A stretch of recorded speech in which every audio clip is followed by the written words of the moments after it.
Με το φόβο των φιδιών μέσα στα ίδια τους τα σπίτια ζουν κάτοικοι της πόλης των Σερών.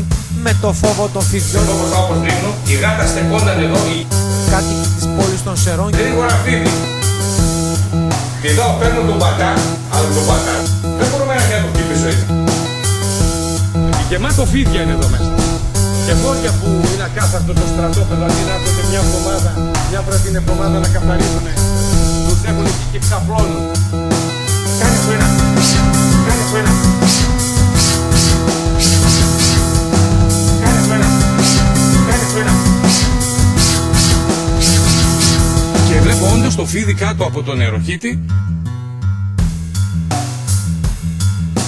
Πήρα αυτή τη σκούπα. Πήρα αυτή τη σκούπα.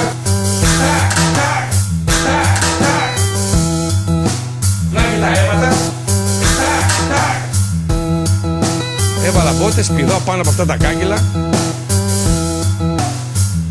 Ακούω έναν ήχο, sound κάτσι καλά να πω. 3 λεπτά κυνηγητό παίζαμε. Με κυνηγούσα από εκεί. Όσον αν με τη σκούπα το κρατούσα σε απόσταση. Τώρα αν είναι Τεμπέλη, δεν θες θα τους πω.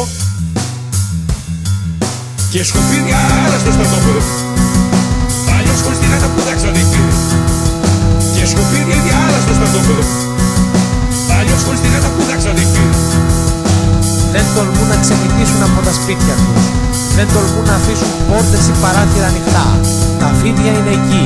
Οι κάτοικοι φοβούνται. Φοβούνται για τους ίδιους, αλλά κυρίως για τις ζωές των παιδιών τους. μόνο ένα νεκρό φίδι είναι καλό φίδι.